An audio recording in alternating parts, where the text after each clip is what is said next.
We'll be getting started in just a couple seconds here. I just want to make sure I've got everything set okay. I know you're looking at the screen and going, I got microscopic as far as the picture. I'm actually using a new computer, and if you've been to the store lately, they've stepped up the resolution.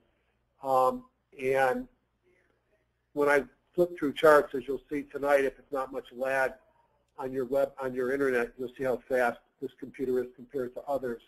I will, if the experiment doesn't work, I will go back to an older computer next time, and if the upload is 10 times too big, then I'll have to deal with that one as well. Many of you have been watching my weekend reports or reviews that I've been putting on YouTube, and George has been putting on the web, and those will continue as long as I think people are actually watching them. And there's an ebb and flow to that, and probably getting to a point where I'm doing things too frequently, but we'll see. This picture you're looking at, if you're curious, my son, who is the hairy one in the middle, is a grad student in African studies, and he spent the summer doing work in Nigeria in a lot of the poor communities. And I went, that's me next to him, without the hair on the face.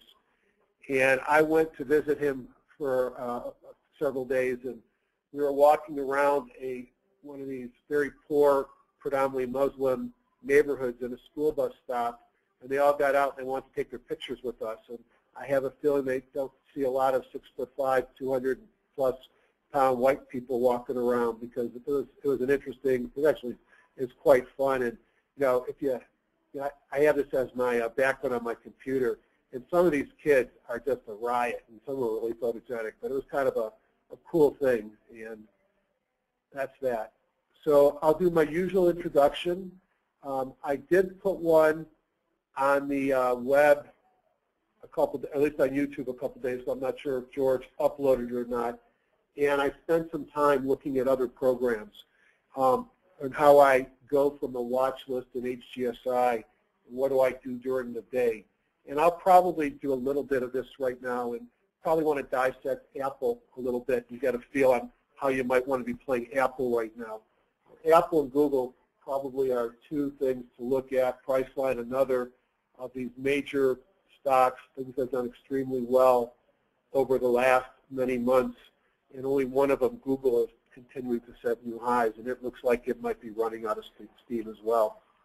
Typical disclaimer, I do this for educational purposes only. Anything that I recommend is in the spirit of education, not investment advice. I'm a doctor, not a broker. And if you don't know it already, and I've said it before, most docs wipe out their accounts. So that means you probably take with a grain of salt anything that I say.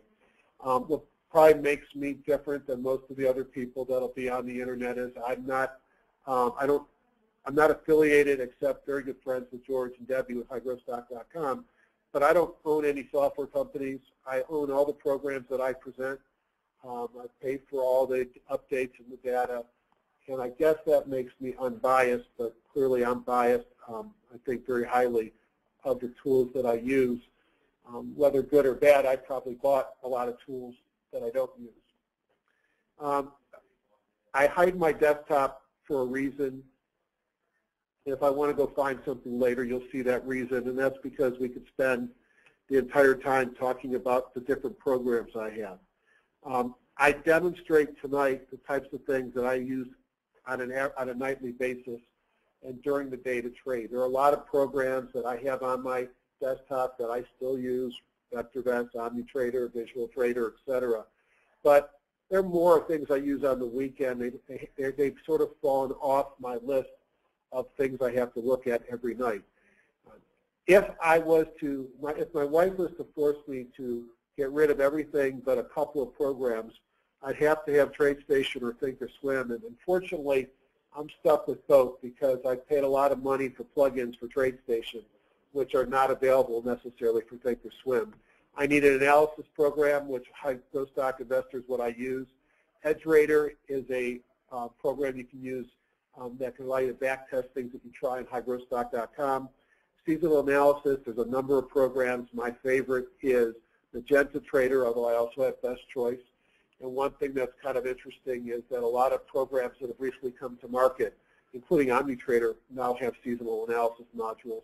And I'll mention over and over again two guys that have really made a difference to me, Ian Woodward and Ron Brown, Woodward and Brown Investing. They have certain things that are at a fee, a newsletter, and daily market updates. But Ian puts up frequently, and usually at times of market entropy, frequent blogs, and we're getting lots of blogs, which tells me that Ian must be expecting something, and perhaps not knowing which way something is going to go, but something might happen. And Ron does a weekend review, which is, I learn a lot from those, still learn a lot from those. It's usually about 15 to 20 minutes, unlike my hour-and-a-half marathons. But he usually picks something, will educate you something within the software. Very worthwhile. Everybody's different. And, I've had a lot of positive comments from these programs. Every once in a while, I'll get shared a negative comment. And usually the negative comments are whether I'm full of myself and I talk too long, which I know both of those are true. But you don't have to agree with what I do. Everybody has to form their own investment program, their own trading plan, etc. And there's a lot of things that will affect that. Perhaps your stage in life, how much money you have in the bank, whether you are a day trader or a position trader, whether you're the samurai that Ian talks about that's in and out of the market in a matter of moments, or if you buy things for the long run and you're still a buy and hold, which became buy and forget. Everybody's different. Let me turn that off. I personally like to buy pullbacks. I like to buy pullbacks in uptrending stocks, and I like to buy them when they tell me something's changed in that stock, such as a kahuna or perhaps a change in the bongos, things that we'll look at. And that's how I trade. I've also increasingly became more interested in options, and I've learned some techniques for how to trade during the day, and I've used those in TradeStation from a company called Market Gauge, and within Thinkorswim from a thing called Never Lost Trading, which I'm going to probably show you a little bit of tonight. I've also read a lot, and the reason why I have this slide here is these are the people that influenced me: William O'Neill, Gil Morales, and Chris Ketcher. So you have the original Investor's Business Daily editor with the How to Make Money in Stocks, and then his disciples, Chris and Gil, who really, I think, modernized a lot of his approach and used the computer, and pocket pivots are another one of those signals that will make me pay attention. I'm a big candlestick fan and moving average fan. I learned a lot of that from Stephen Bigelow. Everybody has their favorite guru for candlesticks. I'm a fan of Bigelow.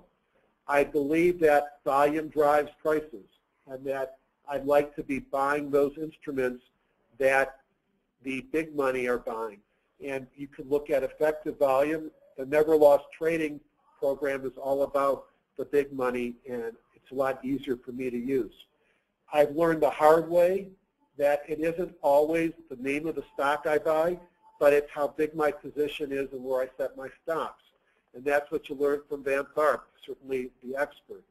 Another trading guru, ex-psychiatry psychologist, is Alexander Elder, and he's got a number of great books. Everything up here I've read multiple times, and these are what shape the things that I talk about.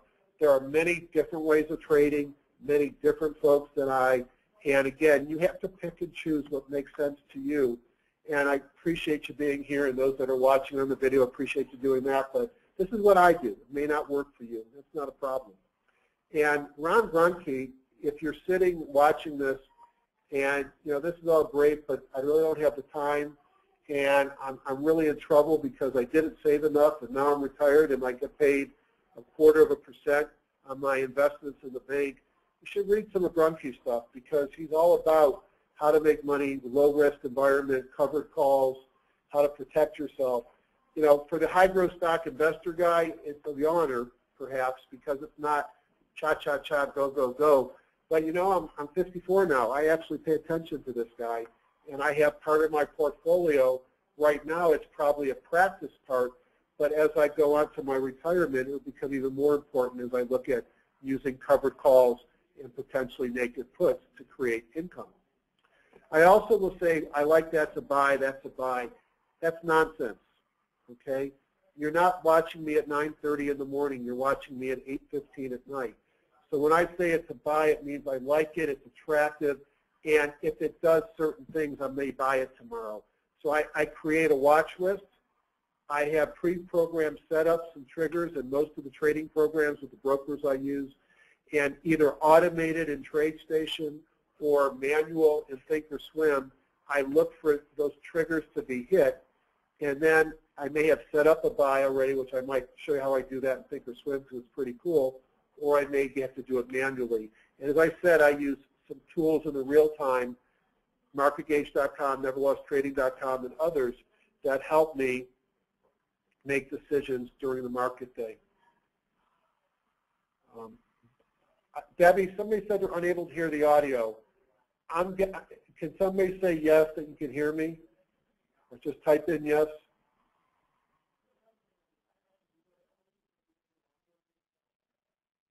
Okay, cool. I feared I'd see more than one person complaining if you couldn't hear it, Anna.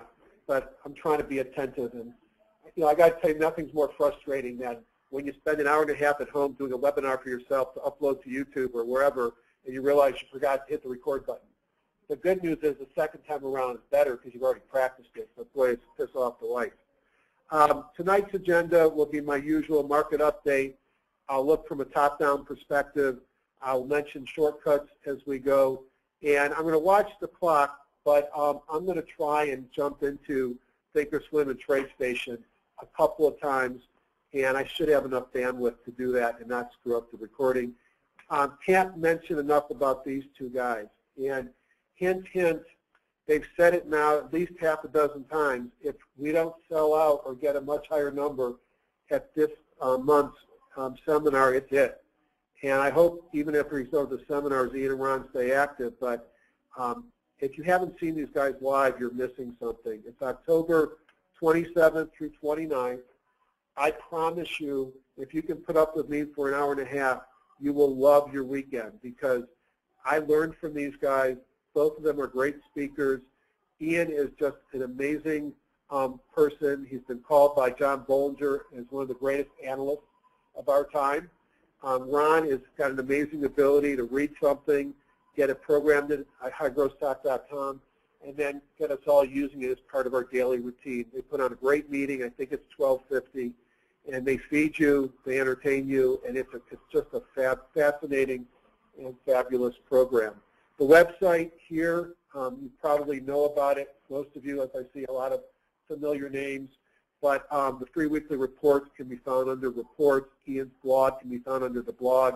And if you have it, use the software. Now they've changed to a 30-day free trial. But there's a free trial, no credit card necessary. And, I can say I highly recommend it, but you kind of probably figured that out already. All right.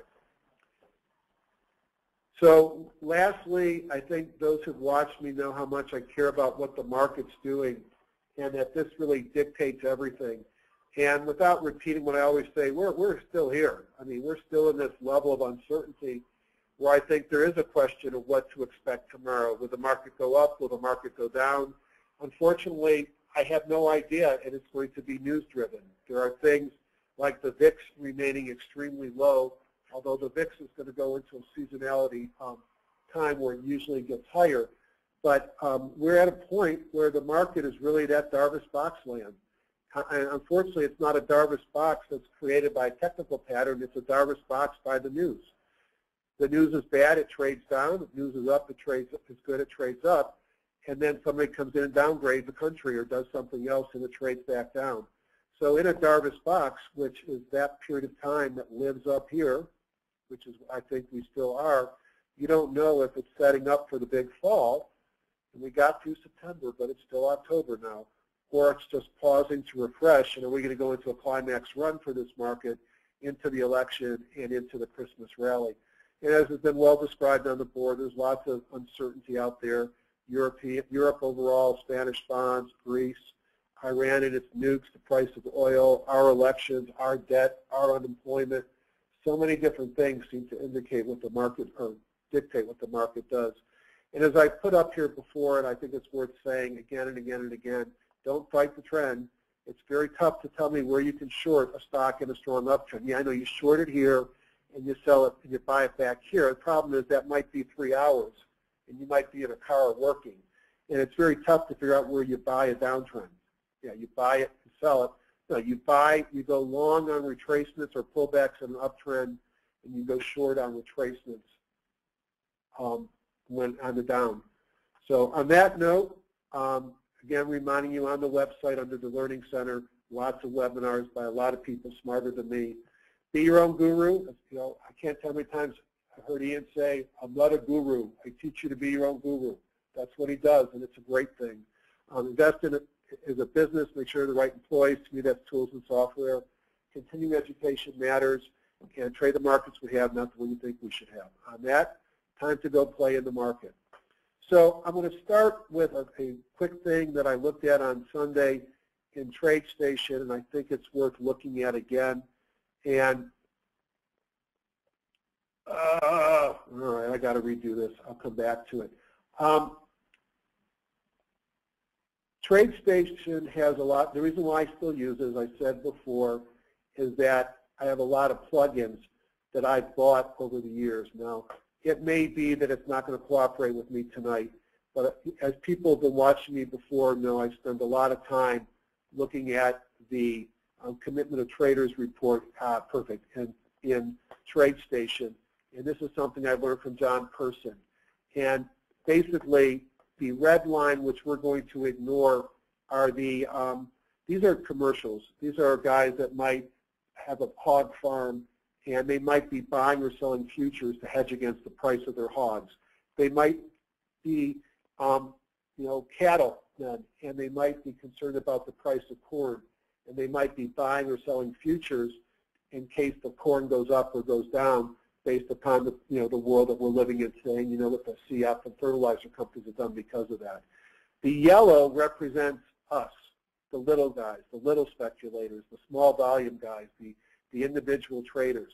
The blue represents the institutions and the hedge funds. So as I've talked about before, in the big run-up in the good old days when we could make money in the market, but by the way, it's been the same way here as it was back there with probably a little bit wider swings, but in the good old days of the market, the commercials were shorting while we were buying, or the professionals, the hedge funds were shorting while we were buying. Until right before the bottom, the hedge funds and professional speculators started buying when we decided I can't get in this market anymore.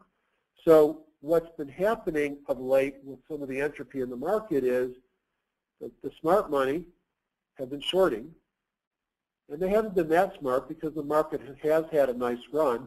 But frankly, if you went short where my arrowhead is, and you went long, a week ago or 2 weeks ago, you probably missed a lot of pain and didn't miss a lot of gain.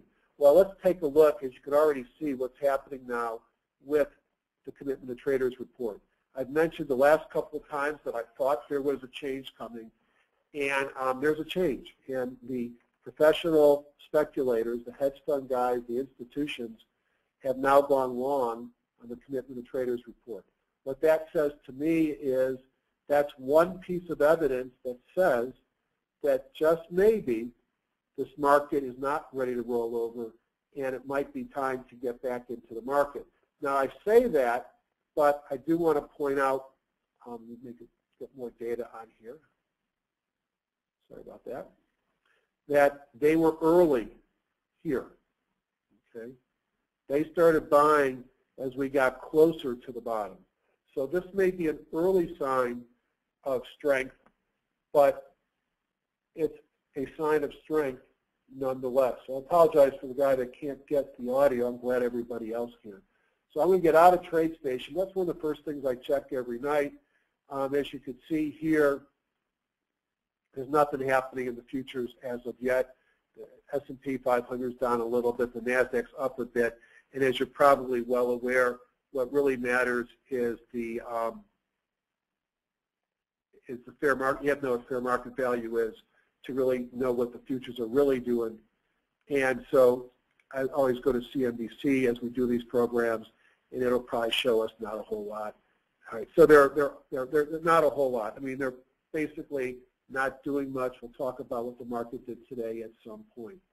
So let's talk about where the market is, where the strength of the market is, and what I might be looking at or thinking about tomorrow and going into the rest of this week. And there are employment numbers, if I remember correctly, coming Friday. We've got the debate coming tomorrow. We've got more stuff out of Spain, which this week has been a positive, I guess, starting last week, Thursday and Friday, but still a lot of news issues in the market. So the first thing I like to do is go into Ron's groups, or Ian and Ron's groups, Woodward and Brown user groups, go into Major Markets Plus, and I'm just going to very quickly review the 3 or 4 combos or views that I use. And remember, those that have been here before. A view is a combination of a filter and a combo ranking. The filter defines what's listed there, and a combo ranks them based upon whatever characteristics you chose. So by hitting the view, I can pick which view I want, and it automatically sets the filter and the combo. I spend most of my time with 3. Scorecard no index, which isn't really good for indexes because the word no index is there. You'll see it as scorecard. All I did is I took the scorecard and I put in a filter that said no indexes because I wanted to do something that would not have indexes in it. And if you look down in the views that come with the program, you find scorecards, and this is what I'm basically using. Balanced fundamentals and technicals on the ranking module. Scorecard module, if I look at what's in it, it's got white body, so you know that means an up day, volume, industry price change, 13-day exponential moving average, all that's technical, but that's got return on equity, relative strength, group strength, EPS changes, and those are fundamental. So scorecard is a balanced, fundamental, and technical. I don't use it on the indexes. If I want to look at a relatively long period of time, and for me 2 weeks is long, I put the top-down index on. And this is good for looking at indices. It's looking at the last 1 day heavily weighted, 5 days a little bit less weighted, and then it also looks at things such as the force index. And I think all of you have been here before, but just for those that listen later, the force index comes from Alexander Elder, and it's the volume today times the change of today versus yesterday plotted. And you can look at a 2-day and a 13-day exponential moving average and look how they react up and down to the daily pricing to get some clues. Now, the force index here is used the 13-day, the 2-day, as well as the price 1 and 5-day change. So it's all technicals, but it's looking at least several weeks of activity. And then when I go into sectors and industries, frankly, I just go to the force up and force down, which really only look at things, what they've done the last 2 days. And actually that's kind of interesting because on the weekend side, the NYSE was weak. So it's changed over the last couple of days, and we'll take a look at that in just a second. So top-down analysis, rank by raw combo rank. Where's the strength in the market? Where's the weakness in the market? Looking at the last couple of weeks, heavily weighted towards this week. I realize with the fine resolution that you're stuck dealing with tonight, this is hard to see, but if you actually just have an iPad with a retinal screen, it actually looks pretty good. I just need to put my reading glasses on. And again, I'm not sure I'll stay at this resolution going forward, but you'll see I move a lot quicker when I use it. So basically, the VIX remains very, very low. And if you look at the VIX, I'm sorry about that.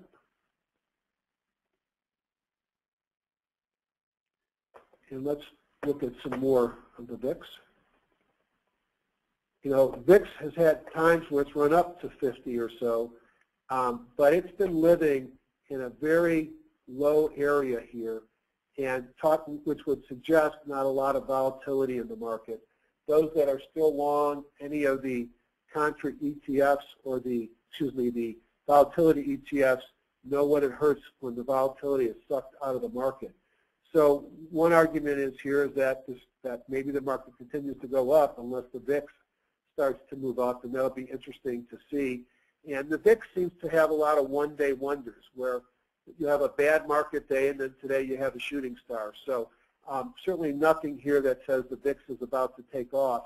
Now, you notice this red line, which is the 200-day simple moving average.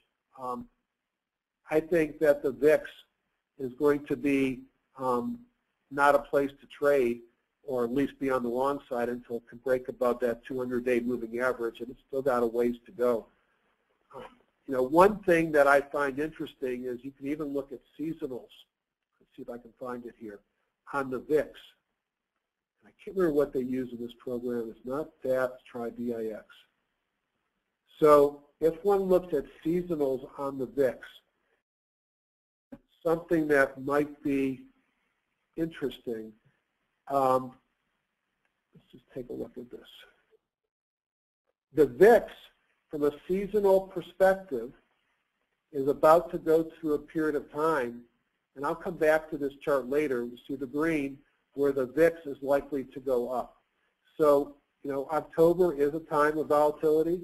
We've had some, I think overall it's a positive month, but some of the biggest pullbacks have occurred in October. September is usually a bad month, and September was okay for me, and if you're a high growth stock investor, it probably was okay to boring for you. So maybe because September wasn't so bad, we'll get punished in October. Other things that are weak, oil has pulled back. It's down nearly around 1% today, at least on the ETF, USO. The Dow, big stocks, the NASDAQ 100, big stocks, down at the bottom. NYS, so you've got utilities up at the top. You have, which I guess is good if you need dividends. Gold, NYSE Composite, silver, you can see for yourself, or try to see for yourself what's up here. Let's look at a couple of things. Let's look at gold and get an idea of what gold is doing. Now, I've been sort of challenged with gold in several of these webinars because it's so news-driven. I've got a couple of gold positions, and they're probably, I'd be safe to say, more long-term positions, and I'd probably be better off if I was buying and selling gold because you've had some pretty substantial pullbacks. Here's the gold spider. I mean, if this was a stock, actually it looks a lot like Google, especially if you start over here. Big uptrend, seems to be going sideways here. That's a good thing. You notice in the high jump bar here, it's been living up by the top. If it can run sideways for a while, that may give it some more breathing room. If you don't know what the high jump is, you need to come to the Palos Verdes Ian meeting because you'll learn that it's one of the best indicators for finding out when it's time to sell a stock.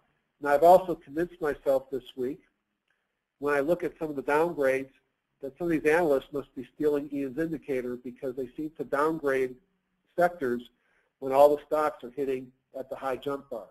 And you know, a lot of folks are asking for my view. I gave it to George. I don't know if he's put it up.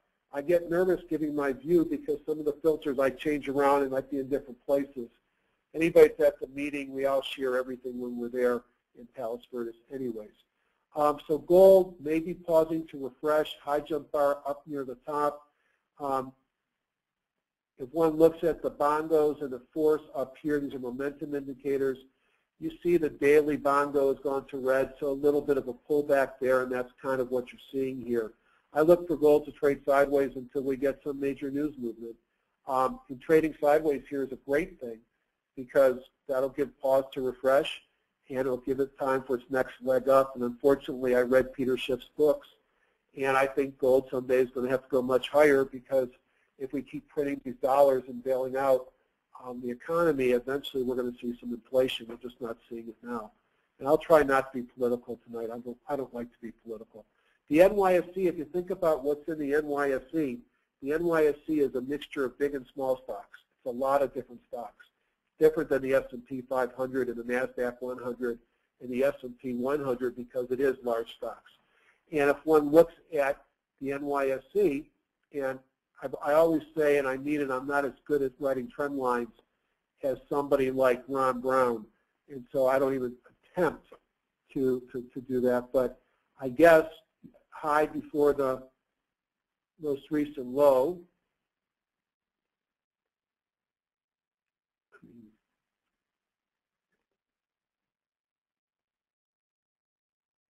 Are we in a channel here? And is that channel still pointing up? It's pointing up. I mean, does that mean that this market's going to continue to run?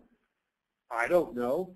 But, you know, until I see otherwise, I would say we pull back on the NYSE. We have some pretty clear targets in mind if I was looking for a big pullback. I think that the natural place to see this come down to, if we get into a correction, would be down about 200, a little bit less than 200 points down to the 50-day moving average. So that's another 3 or 4%. That would not shock me. The 200-day moving average is pushing above 7,900. As long as we stay above these, we're still technically in an uptrend. My bet is we bounce off this trend line, we go higher. I mean, but everything is news-driven. But as much as we might want to be down about the market and worried about the market, you got to trade what the market's showing you. If you look at the S&P 500, I'm not sure you see a whole lot different. You see a nice, that's an up channel. You've got the 200-day moving average, excuse me, the 50-day moving average in blue, above the 200-day moving average in red. You had a great buy signal. It's sort of a Morningstar-like, not a perfect Morningstar, but at least a hammer and a bingo, and then some kahunas coming in back here in June. It was a great time to jump in the market. And you see the same type of a thing where, you know, are we in a channel, and is this just a time for it to trade up that lower and move back up, or is it going to come down to the 50-day or the 200-day moving averages, which will rise up as a market every day with the market because of the higher valuations of late? I don't see a market here that's ugly. Ugly goes back to 2008. 2008 was ugly. I probably don't go back that far right now. This is not an ugly market. So I have to still be cautiously long, watching these trend lines, watching these 50. You know, if I break below the trend line, I'm probably going to loosen up some of my positions, go short a little bit as a hedge, maybe write some calls in the money, sell some stocks. There's lots of things that I do when I get nervous.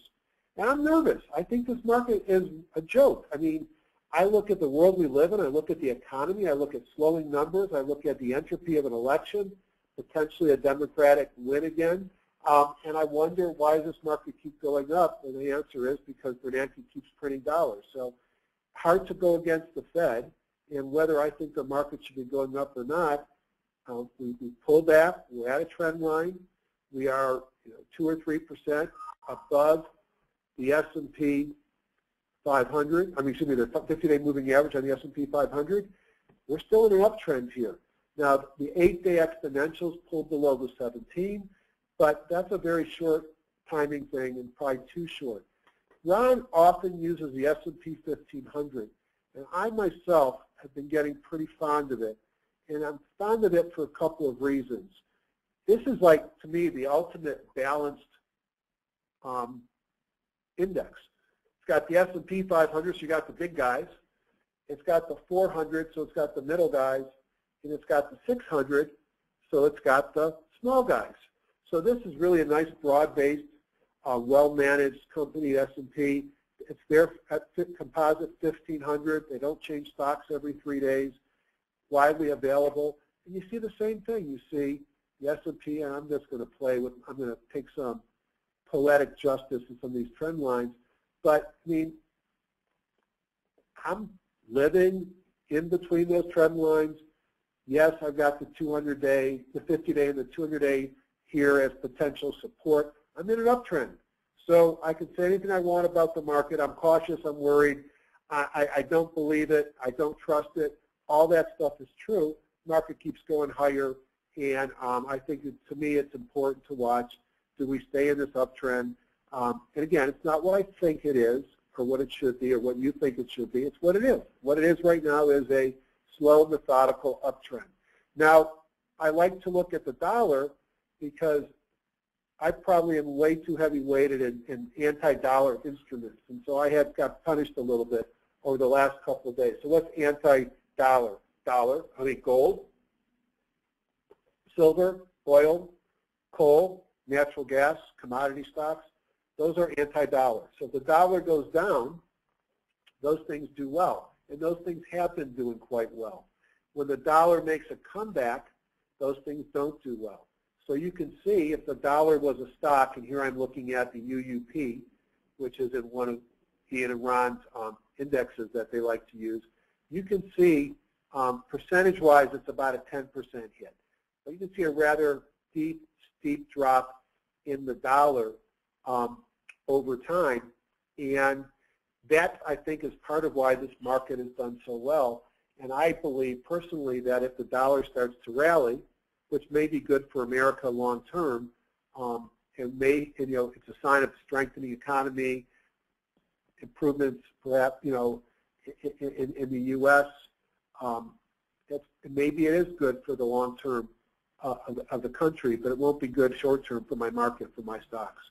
So something that bears watching, and clearly it's in this is not what the other indices were. This is a major downtrend here, and far from the things that we were drawing before. It'll be interesting to see if,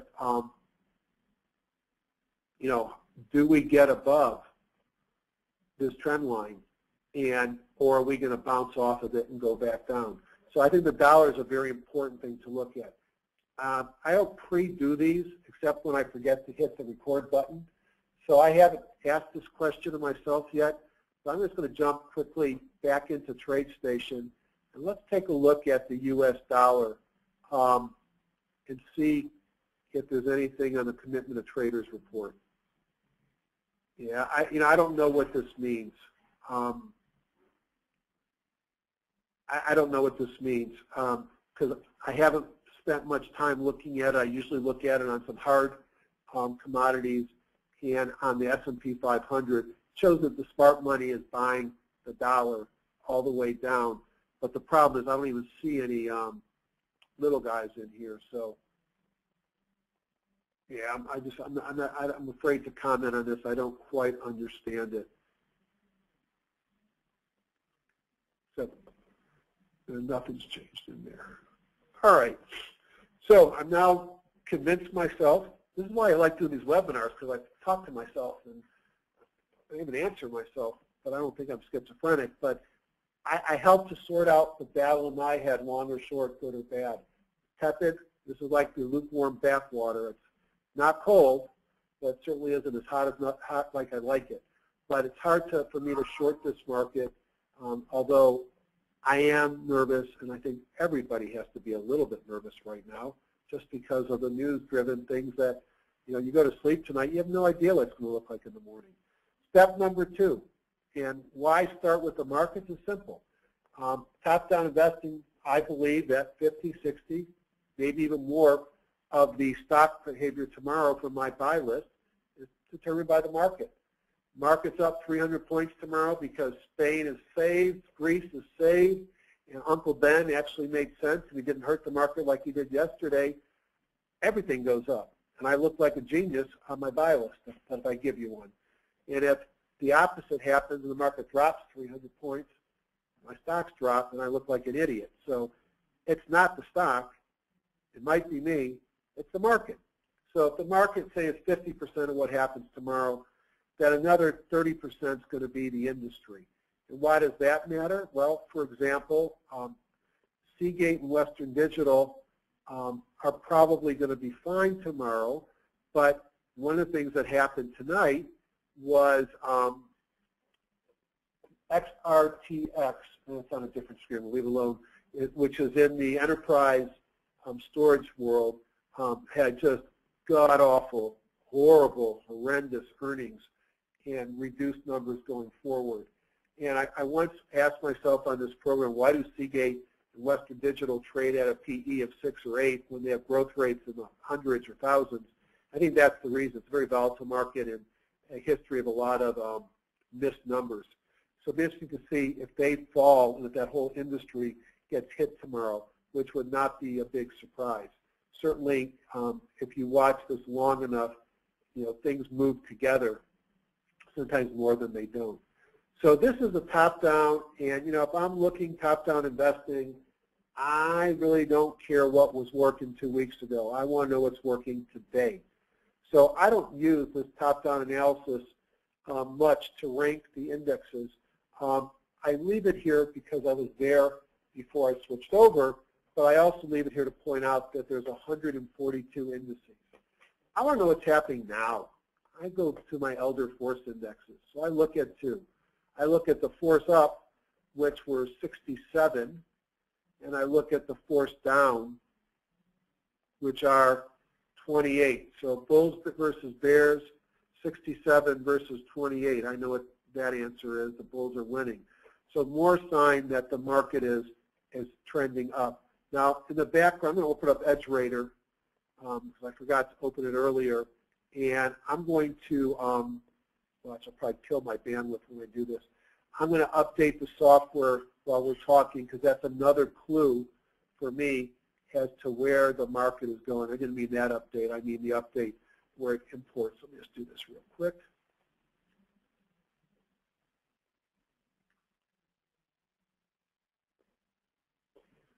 And I'll wait for that to pop up. All right. So let me just go into Home, Symbol Lists, and let's just update them. All right. I'll come back to that in a second. So let's look at the force up, and let's see if there's anything that looks interesting in the industries. And this is my first time looking today, so I haven't practiced this. I don't know what I'm going to find. Biotech, not surprised. One of my favorites, as people know from these last several months, is Celgene. Celgene had a big upgrade today, and at least at one point today it was up a lot. Celgene and Amgen have both been behaving quite well, as have been a host of small biotechs, Regeneron, et cetera. And let's take a look. Top-down investing, this is the best index or best industry. What's the best stocks in the industry? And as I pointed out before, I look at where the index is, and I really don't care about the stocks that are below. Sure, I care. There's some good stocks there. But the true winners today are the ones that are outperforming that index. So let's real quickly look at a couple. Those who have been on my recent webinars, you've got a lag.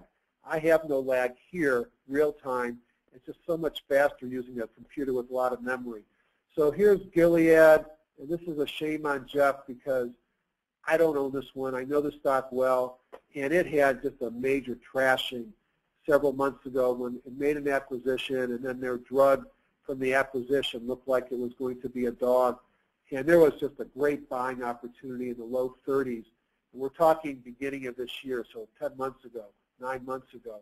And now all of a sudden, the stock is just doing great, and it's a leader. And, you've had multiple opportunities. I've had multiple opportunities that I've not taken.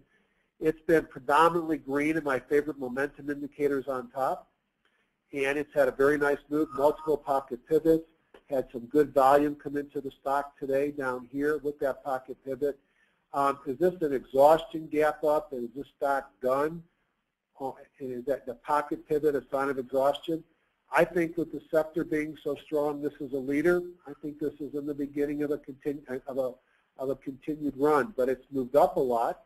And as you could see, when the high jump gets to the top, the stock pulled back, or at least went sideways.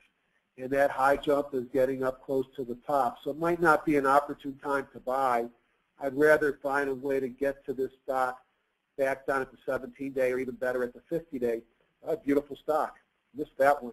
Amgen, I know this company like the back of my hand, and I got to feel bad for Kevin Scher, who is the CEO, because if you know this company at all, and I'm going to look at a weekly chart, you can see this stock was dead money for years. And I could go back 4 years before this, and it was dead money. And then the CEO resigned in December, and the stock's been on a tear. Market cap-wise, this is the big daddy in the biotechs, and pays a small dividend, trades at a multiple almost like a pharma company at 14.5, a little bit higher than a typical pharma, and makes money, has made money for a long time. It has a market cap of, of $66 billion. It's a big company. You know, I don't know any inside information. With their currency, their stock being so high, I wonder if they're not going to do an acquisition soon and buy some more growth. There's been a lot of M&A activity in the biotech sector. They'd be a buyer, not a seller. And you could see they just turned green. They may be getting ready to go again. I don't love their growth, but they grow like a big pharma. They pay a dividend smaller than a big pharma, and certainly a leader in this space. Celgene, love this company, and you know I have my rare in the market buy the stock today call back here, and it was just because I know the company was marked down stupidly, and it's had a nice run up today, had a pocket pivot, so almost pulled back here, you know, sort of a, you know, if I want to be liberal, is a cup, short, but a downtrending handle, a little bit, not much volume in the handle, and then today, pocket pivot, which means the most up volume versus down volume in the last 10 days, off to the races, got upgraded with the target up here at about $88, this continues to run. So if I was looking, I might put Celgene in a buy list as something to look at. United Therapeutics, I think you see the pattern here. These are stocks that have been in an uptrend now for several months. You want to buy this guy when he pulls back to the 50, probably not when he's taken off again. Has earnings coming into the stock after some recent couple of quarters that were stubbed. Regeneron, what a beast this thing has been. Doesn't look so exciting there. I want to show you weekly. Here's excitement. Boom. Weekly kahunas, pocket pivots, off to the races. Little company that had a bunch of drug approvals this year. Most of them are partnered with big companies. Market cap's $4.5 billion. Excuse me, this one's $15 billion. A big company probably could be a takeover candidate, but since they have so many partnerships, I don't know who could buy them, but also a leader. So when we look at things like earnings per share growth, as I said, this guy's a beast. As I look at uptrends, as I look at performance over the last several quarters, I think we're going to find over and over again that the biotech sector has been a leader and remains a leader for quite some time. I think that's probably enough in biotech, but if you're not excited now, a couple of tiddlers. A tiddler is Ian speak for a little stock. This is a $500 million market cap. They just had some phenomenal data at the European Society of Medical Oncology for a new class of cancer treatments. They look like they're real. That's what happened here. You might look for them to pull back, but might want to add this to your, I might want to buy on a horrible day in the market because the market's going to trash the stock. The stock has nothing to do with the market. It has to do with its own fundamentals, and they've got something put away. And I'm just going to point out,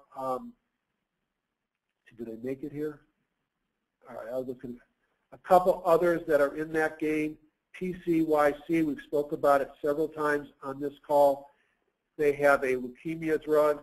It'll be best in class for most common leukemia in adults. And they pulled back, gave a nice signal to buy, and it's running again with a kahuna today. Everything is green. I think this is a stock that I bet they're taken out before the drug gets approved, but they've got a very exciting drug. And the other one that I think is another one to put in your book of things to buy when the market gets trashed, and I don't care about the chart, is Ariad, which is this guy here. Same exact story with a very exciting drug. Theirs is for advanced chronic myelogenous leukemia, different leukemia, and they also have some good data. And they've submitted, so they're probably approved within the next 6 months. So let me just go back and say what I said here. I have a list of stocks that I just am exceedingly fond of, and I believe that they will be the long-term Medivations. All right, I look at Medivation, which is one that has had a huge move since the beginning of the year when it was a $6, $7 stock in November. It split, so it was really a $12 stock, had some positive data come out in its run. When I have a list of stocks that I won't buy now because they're way overpriced and overextended. But when we get a trashing in the market, unless I need cash soon, it's an opportunity to find some things cheap that I got too extended. And I have Ariad, I have PCYC. I used to have this on that list. I have Regeneron on that list. Because I think these are stocks from the first or second inning of their run. But I want to wait till I get a free day to buy them, which would be a day when the market gets dumped on. When everybody starts selling them, that's when I want to buy them. Now you got to be careful because they could also get a bad news day. But I'm looking at the market turning over, and then I go to that list of my special stocks for when the market gives me a gift day. So that's biotech, lots to love in biotech. Earnings, you won't see them everywhere else. Wireless telecommunications, I've never really figured out how to have, you got to highlight them, then you right click, change index group. I think this is partly driven by speculation that Metro PCS is about to be bought. You can see it was up nearly 18% today. I don't know how to buy these companies, so there are certain things that I'm not really figured out yet. One of them is buying telecommunication stocks. The other one is buying RITs. So basically you could see deep cup moving up the right-hand side, and then today a huge volume day, big kahunas, forced kahuna, everything is green. Topsy-turvy earnings up and down, pays no dividend, and has about a $5 billion market cap. So this is a somebody knows something day, or they think they know something day. So I would discount that one. Leap Wireless, this is what most of them look like to me. And these might be things that I might want to pay attention to. Now, I don't know if Leap had its day today with the massive volume because of the action in PCS. I recognize that it's pushing on its high jump bar here, so that's got to make me a little bit nervous that maybe it's getting a little bit extended, and it's moved up from 4 to over 8 at one point today. But that'll probably go on a watch list to look at what happens. But I don't like stocks that don't make money.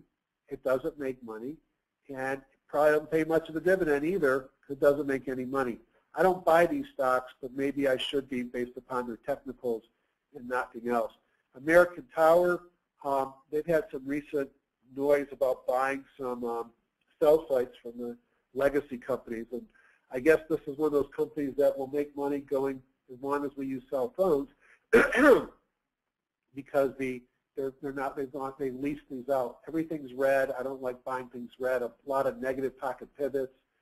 It just doesn't look very attractive to me. This one probably pays a dividend 1.3%. Lots of institutional ownership. Lower left, upper right, no question, relatively tight except for in this area here. I don't know these companies. I don't know how to value these companies, and I don't like buying when the bondos are red and so deeply red. Maybe it's setting up, and maybe this whole sector is about to move. It did have some volume today. I'm not into these cellular companies. So let's go back. Thrifts, mortgage finance. There's one, let's see, there's a couple here to look at.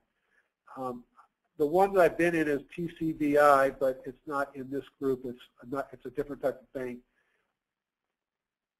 When you look at mortgage, I guess I should be nervous, but I guess I'm living in 2008, 2009. What a beautiful stock. Let me say it again. What a beautiful stock. How do I buy stocks?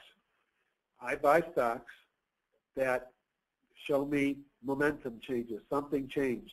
And you can go back here and pull back close to the 200, followed by a pocket pivot, a kahunas in huge volume. Something changed in the stock back here. Now, I won't say I bought it back there. I didn't. But this is what I'm looking for. I'm looking for a confluence of things that turn green here. More interest will come in the stock. My momentum indicator is going high. And I believe this does not pay a dividend. So I don't know this company from Adam. I've been in and out of it on pure pictures, on technical analysis. It's probably a little bit extended, and you can see the high jump bar is near the top, although it's not at the top. But boy, pocket pivot, big kahuna on a pullback to the 17-day moving average. Buy. This is a very positive looking stock. Market rolls, this probably goes with it, and it's extended, but it's a beautiful picture. I would have this on a watch list and looking at that as well. And I'm going to show you what I do with my watch list probably in about 15 more minutes. Anything else up here? American Capital Agency, this guy's a little bit tough.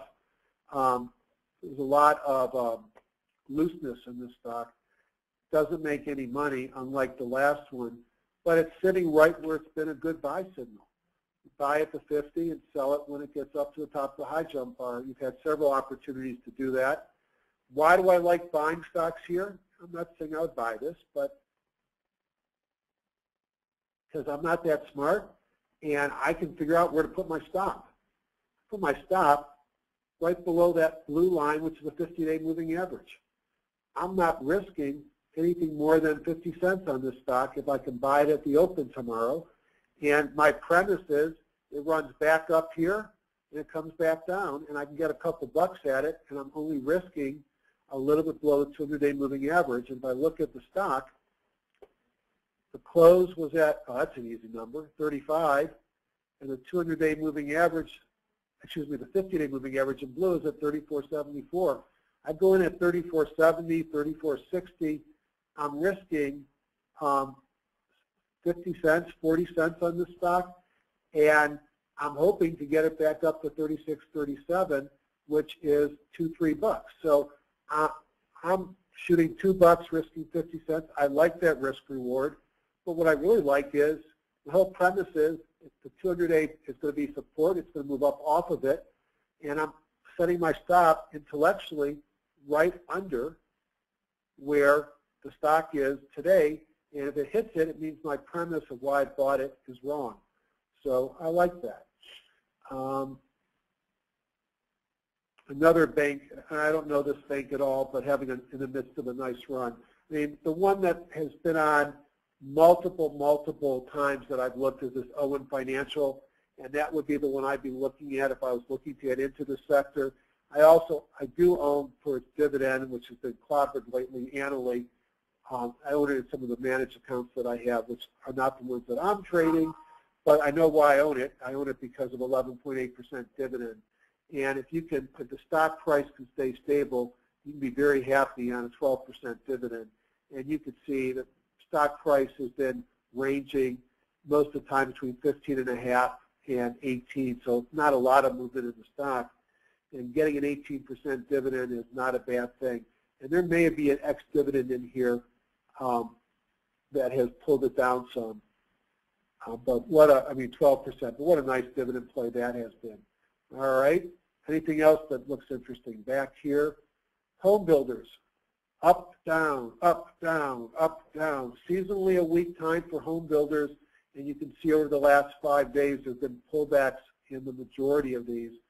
I don't think Brookfield really belongs here. I think it's more of a RIT. But these have been the bulls of the market. There was a downgrade by Citi today, and I think somebody else had a downgrade on home builders yesterday. Of course, Steckler was correct over the weekend when he came out and said Connor has issued a buy signal on the XLB, I think it was, or whatever the ETF for home builders is. And maybe we've got a good time to buy. We've pulled back. Put your stop in somewhere under here and buy. I mean, I'd rather have seen them pull back to a moving average, but I think you're going to see, and I haven't looked yet, but my guess is this whole sector is probably giving us a nice little opportunity perhaps to get back in. Some may expect these guys to fall, and they've been the big leaders, and they're giving you a little bit of an opportunity. Let's take a look at Toll Brothers. A little bit deeper pullback, but perhaps going to give us a time to get back in. And you can see that our trusty little high jump bar, it didn't fall right away, but you didn't get, if this was your close on the high jump bar, that's as high as you got, because both these days are just a little nubbin above the high jump, and it pulled back. So Toll Brothers is the weakest of the ones we just looked at. Maybe it's given us the earliest time showing us it might be getting ready. And look at the earnings per share growth rate. The reason why this group has done so well, and for Meritage, is the same thing as Toll Brothers, a pullback. what do I want to see tomorrow? I want to see volume. I want to see a kahuna intraday on my TD Ameritrade when I look at it. I want to see a pocket pivot. I want to see something that says they're back and it's time to buy. Or I might look for the signal of never lost trading, which I'll go to in a few minutes. But pulling back, all the stocks have pulled back, and the index is right up at the top. And I think, maybe a place to get jumping into. Diversified financials. All I heard today on the way to work is I'm buying banks on CNBC before the market opened. And I said back here, coming off the 200, low risk time to buy, and not a big move. Are we setting up again? Pull down to the 17-day moving average. Doesn't look that exciting here. This is a funny day. It's a pocket pivot. The volume isn't gigantic. All it means is the volume is bigger than the last several days within the highest high volume on an up day in the last 10 days. But really, the price didn't change much today. What was the change? A nickel. So a pocket pivot because it had a negative day and it had high, and the volume was high. Certainly not a dramatic high volume day that I might want to see, or a big movement day. Bank of America pulling back. So a lot of excitement today on the radio about the big banks. I'm not that excited looking at the charts. We'll look at pharma, and then I'm going to look at the dark side. Then I'm going to jump into some of the other tricks that I want to do. So if you really want to trade a Darvas box and you have a gut of lead, this thing is so poorly behaved. Trades up, it gets clobbered. And then it's a short, and people realize that it was a short seller with the bad news, trades back up, and then the short seller's at it again, it gets clobbered. In other words, don't touch this with anything. And Ghilardi said that before it even dropped. You could buy Pfizer. You could buy Pfizer, Merck, Schering. They're all going to look like this. Uptrend, pocket pivot today. Everything is green, and it pays a 3.5% dividend. So if I was worried about my making money on my money and not wanting to take too much risk, maybe a little bit higher than I like to pay for this stock. But it's a growth stock going the right way, and it makes money, and it pays a huge dividend. And these drug companies have weathered the storm of losing their big products to generics, and it's not a bad little story. The one that I've been playing with is Jazz, and Jazz had a big day today. I don't think the market understands this stock. Every time they have anything positive in a news release, you get a big gap up. Today it gapped up, but it couldn't really hold the high of the day.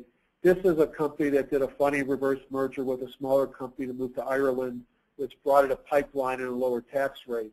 Everything's green, probably doesn't pay much of a dividend, doesn't pay a dividend. But what I like is when I see a stock that's got a multiple of 16 and an earnings rate of 36, if it just keeps its PE and makes these numbers, I'm replacing $1.84 with $2.51. I used to know how to add, but that'd be like 67 cents. And if it doesn't get rewarded for its growth rate and it trades at a PE of 16, that means 67 cents, that's $9 more that can come into the stock in the next 6 months if it just brings in its money and the PE stays flat. I like that. That's a 15% gain, and that's why I'm in this stock. It was a lot bigger gain when you were able to nibble at it when it pulled back to the 200-day moving average. So to me, top-down investing is going through what I've just done. BMS, lots to like about this company too. Let's take a look at the stock. It had been in a deep pullback, had a nice run, pays a 4% dividend. The reason why I like this company is because I know its portfolio and it's got some really impressive data on a couple of stocks in cancer care. A lot of people won't buy it because it's bongo red on the weekly. They'd rather see that go to green, and maybe it's too early. But this is one on a long-term basis. I like. It's not going anywhere. And this might be another one I would look to pick up on a trash day. You imagine if the market drops 3%, 4% on a bad day in October. God forbid, but it's happened before. And you can buy this stock at $29 intraday. That means the dividend's probably 5.5% on your investment. And it's a stock that I think is a long-term potential winner. It had some nice analyst comments this week as well. Going the other way, I'm going to look at what was working against the market. You know, we've had strength in the dollar, so what do I expect? I expect metals and mining to suffer. And you can look at, I unfortunately still have a big position in Freeport-McMoRan, and I write calls against it, and it's pulling back after having a very nice run. The CEO comes on, he tells the world on CNBC that they can get copper out of the ground at about $1.50, and they get paid $3.80 for the same thing that they can take out for less than $1.50. And actually, I think it was closer to $1. That's margin. I mean, that's how you make money. And if you get any inflation in the price, if we're at a low instead of a high in the price, big upside. And they also have a pretty big gold position.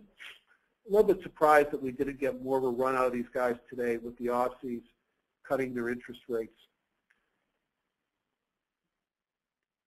Apparel retail, these guys got hurt today, and what drove it is our friend right here at Express, where they came out with a pretty powerful downgrade on their earnings, and they tanked.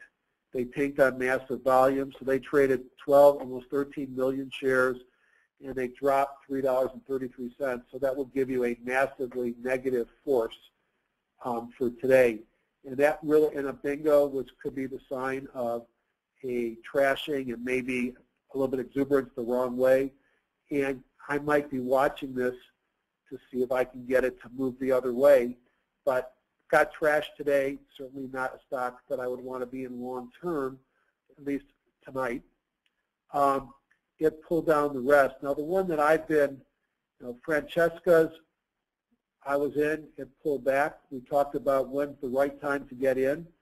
And one of the things I said, I'd like to get in when it stays above the 50-day moving average. And it gets close, but it has not been able to stay above it. So to me, it's still not right to get in. And I kind of wonder, why would I buy anything besides the gap? See how bad the gap did today. Fall into the gap, I guess, was the old slogan. And here we are supposed to be fast tonight. Come on, hocus pocus. Give me my chart. Here we go. Here's a leader. Lower left, upper right-hand corner, very tight, nowhere near the top of its high jump bar. Earnings per share growth, that's just phenomenal. Same store numbers suck. Excuse my for that in English. Trades at a multiple 20, pays a modest-sized dividend, has been basing now for 2 months, and has a great earnings per share growth rate. And despite the fact that the sector got trashed today, it still traded up a nickel. If I want to be in apparel, this is the stock that I want to be in, and I'd be putting this in my watch list.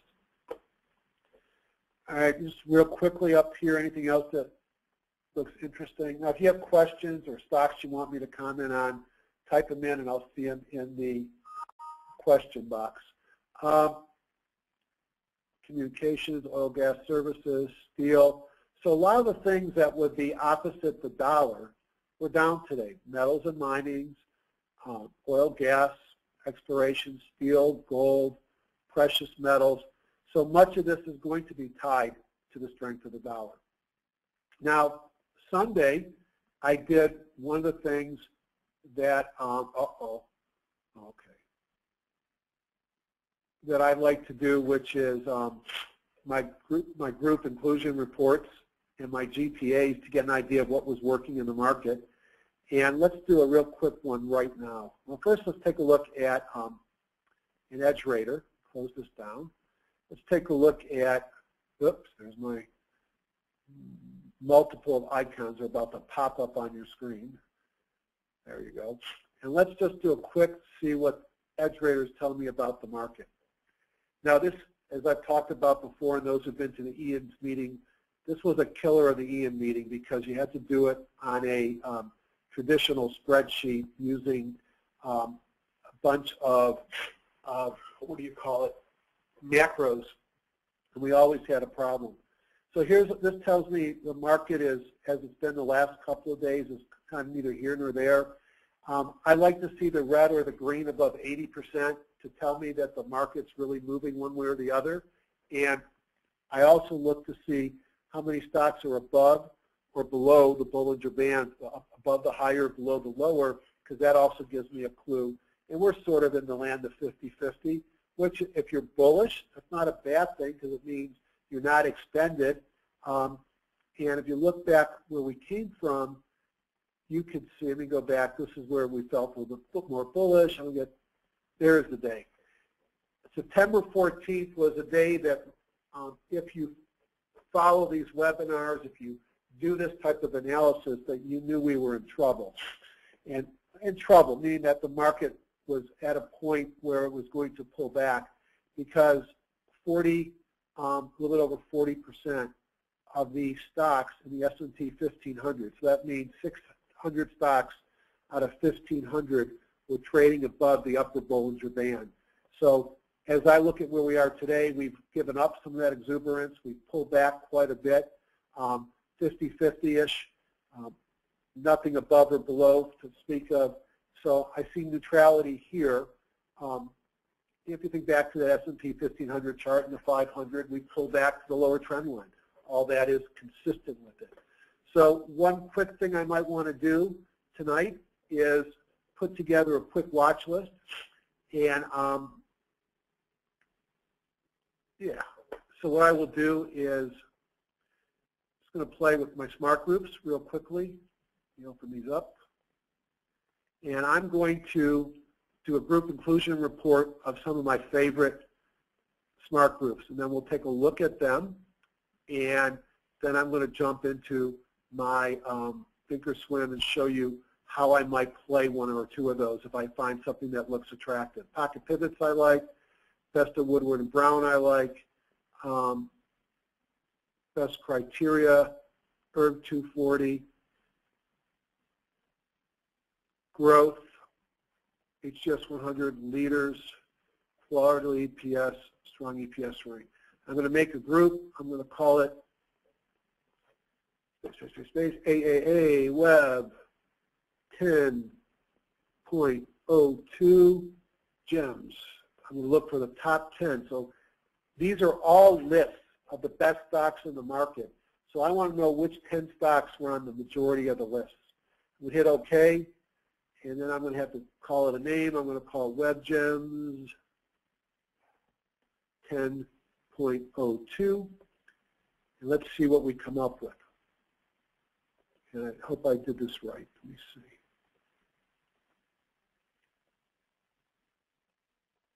All right. So the first thing I want to, let me pull this over one sec.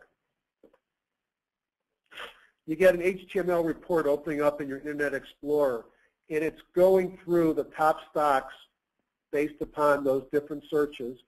It's showing you which are the groups that the stocks were in. So if these are all groups of the best stocks, wouldn't you want to go fishing where the best stocks live?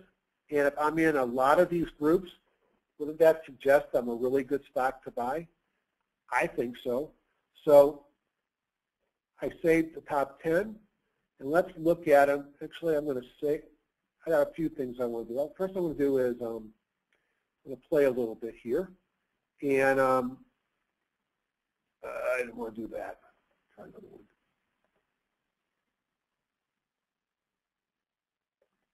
I'm going to start a new text. So right-click, text document,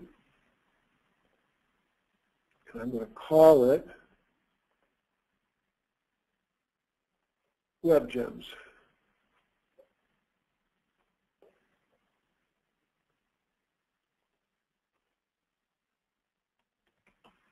.02. So as you notice, I'm creating a text file. I am going to now go here. I'm going to go copied a clipboard text column, and I've now have saved it here, pasted it. So here's those top stocks. Now I think there's only 9 because there must have been a tie for number 10. All right, so one thing I might want to do now is put my warehouse view, and let's just take a quick look and see if any of these look attractive using my traditional techniques.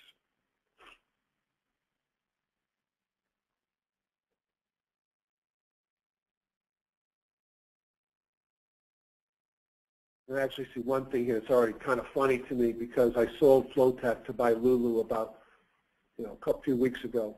Worked out okay, but they're both on there. CalAmp. It's actually an older company, microprocessors, electronic components.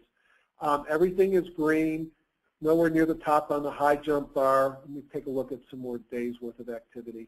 So we've had a stock that's had a run up. I must have been looking at it here, looking for when the right time to buy it was. Got above the trend line, struggled to get above the 50, $8.50 stock. Now I'm looking at this and I'm scratching my head and going, huh? 80 cents earnings, 11, 15, and 7, 22, 33. If it makes its numbers, which is $1.13, it's worth a hell of a lot more than $8.50. Now I might not trust those numbers, and I might go to, say, FinViz, and I might look on FinViz, and I'll have to bring it over because it's on my other screen. I might go back here and start to look at some of the different numbers, look at the news. It talks about here, from Seeking Alpha will boost its PE multiple. EPS next year, they say 50 cents. So that's different than the number I see in HGSI, so I might need to go figure out why that difference came in. Sometimes HGSI may include different earnings that others don't include.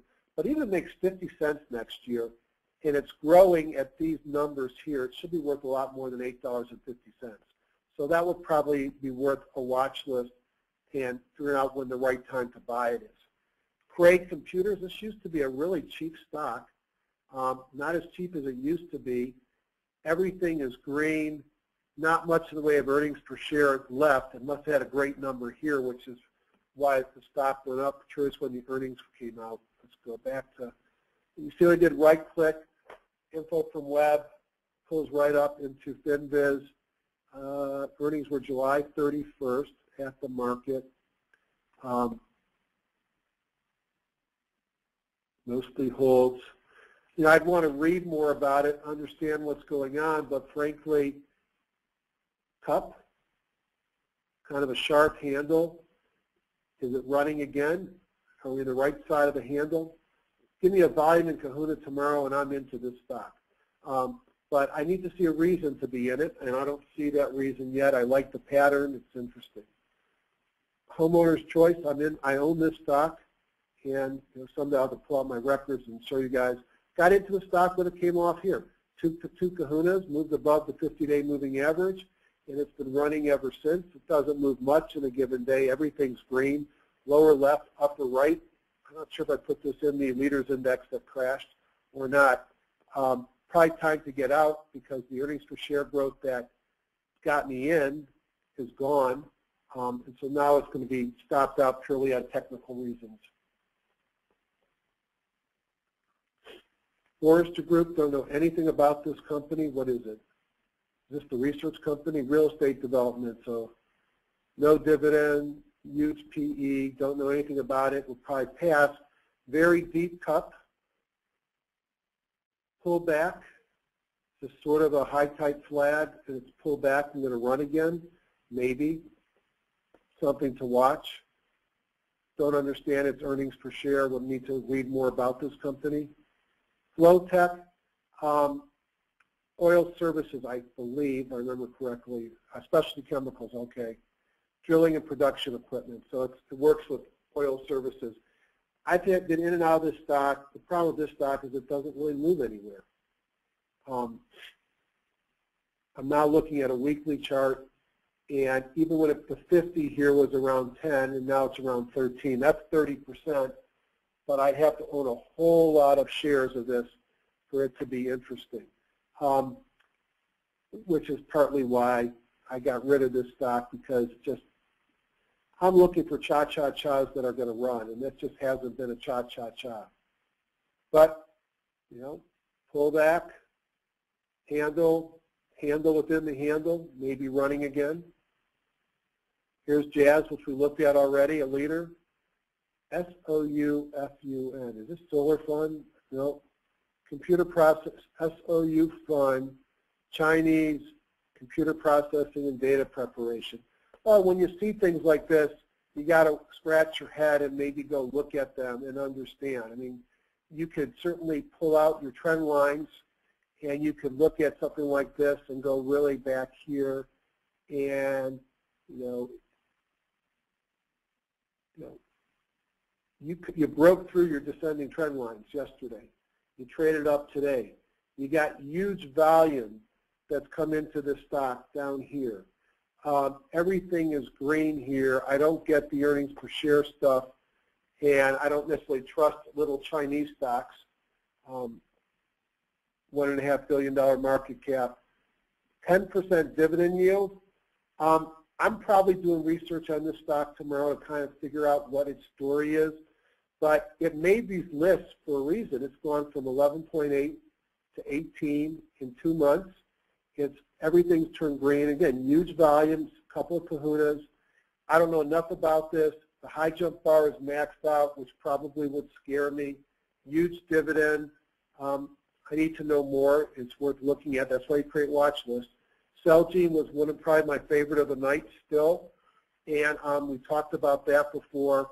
Lululemon, my wife and I joke about what the name is. I want to make it sound better than it is, so I always tell her it's called Lululemon. She shops there, so does everybody else, I guess, because this has been a big winner in the retail world. It had a good day today despite the Express Script blowing up. You look here, it's just a little pullback and maybe running again on the weekly. It's run from the mid-third quarter 2010 of about 33. It's up 2.5 times. Certainly a leader. I do have a long position in it. Actually, what I did is I had a vertical where I bought calls and sold calls with a $10 difference between them, and the top numbers at 75. So I'll make $10 plus whatever premium minus whatever the premium was between the ones I bought and the ones that I sold. But you got to like this. I may look at buying back the $75 calls that I'm short, because the $65 calls that I'm long are quite attractive. And frankly, I looked at the stock and I said, I think it can run to 80.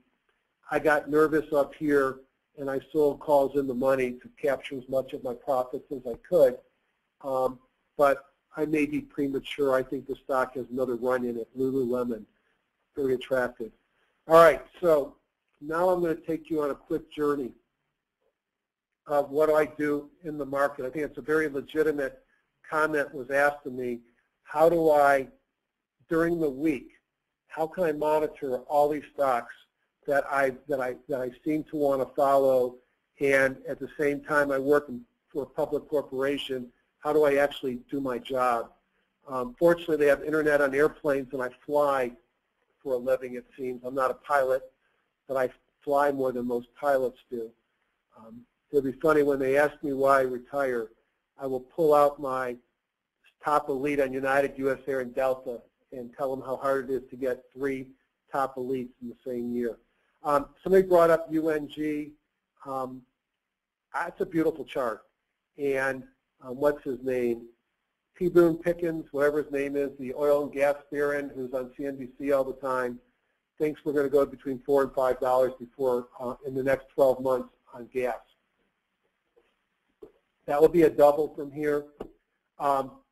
It's broken above its long-term resistance. And if this was a stock, and I guess it is, it's an ETF, I'd be very bullish right now. I'm leery because of all the supply things and the negativity in the market, and if the dollar goes up, it probably goes down as well. Let me get out of my view and look at just a regular view. You can see that UNG back in December of 11 was a $30 ETF, and it pulled back down all the way to the low teens. and it's been rather volatile in its lifetime, as you can see. More, is this weekly or monthly? As you can see, it ran up. These are 400 numbers, and it's now pulled back down to 26. So it's clearly bottom fishing, perhaps, but maybe not, because I do think this is one that has changed its tune, and I like it. And you know, if T. Boone Pickens is correct and natural gas goes back up between $4 and $5, you've probably got an ETF that goes up to 33, 34. Just one man's opinion, and I know where my stop is. I'm not going to let it get below the 200-day moving average. Why do I love moving averages so much? Because they work. You know, in a downtrend, that 17-day was great resistance. All right. And when you got above that resistance and you held for a couple of days, especially when you had things like kahunas coming in, changing character of the stock. Pulled back below, big kahuna got above it, tons of volume, and then it runs above the 17-day until it hits the 200-day, and it pulls back, lives around the 50, and now it's running again. I'm a big fan of moving averages. I blame that on Steve Bigelow. So I'm going to look at Apple and a couple different things, and then I'm going to jump into Thinkorswim, and I promise no more than 15 more minutes. My dog needs to go out for a walk. So here's Apple. Are you long, short, or neutral? Type it in for me. What do you think over the next 30 days? Are you long with an L, short with an S, or neutral with an N? I see one long. Come on, type them in. I don't know who's typing, so that's a lie. I'm just not looking at typing. A lot of N's, a lot of people not answering, so people are asleep. It's all right. It's late. I don't blame them for sleeping. All right, I'm long, and here's what I'm thinking. I'm thinking that, let me blow this up.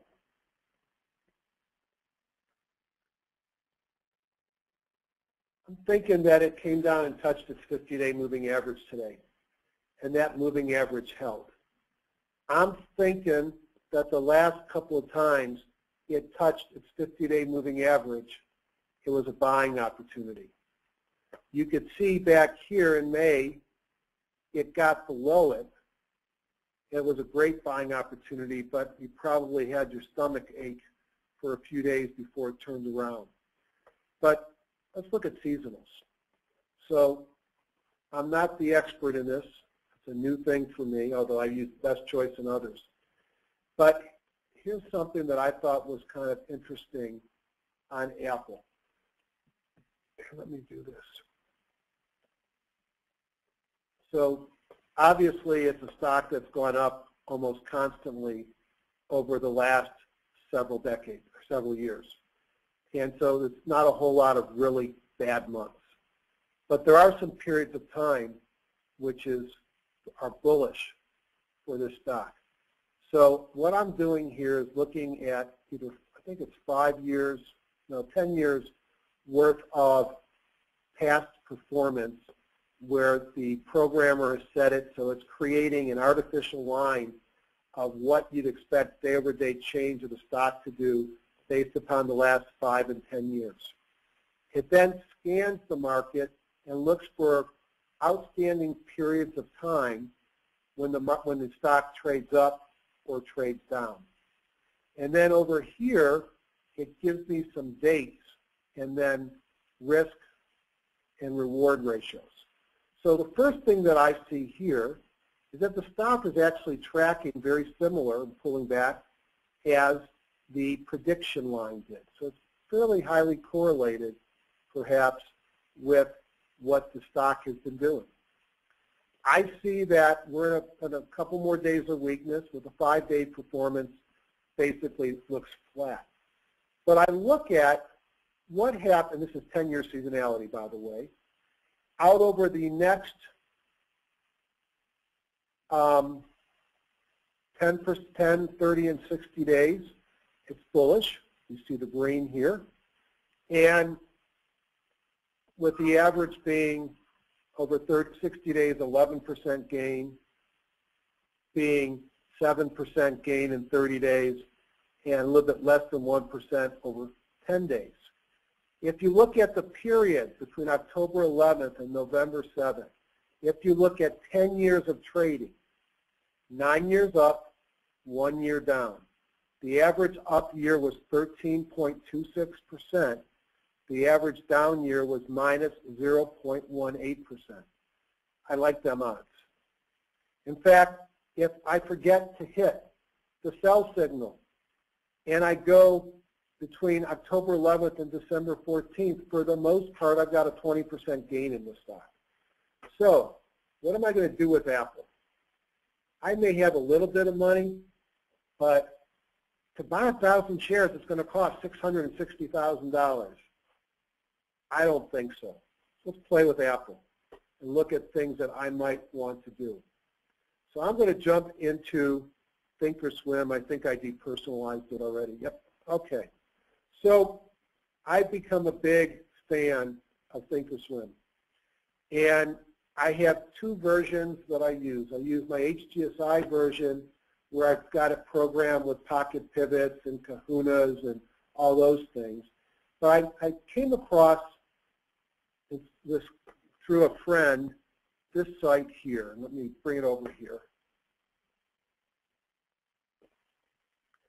And again, I paid for it, so I'm not a paid promotion for anybody. But if anybody's listening and wants to pay me, I can be bought. I'm kidding. Never Lost Trading. And somebody emailed me about the other day and asked me what I thought.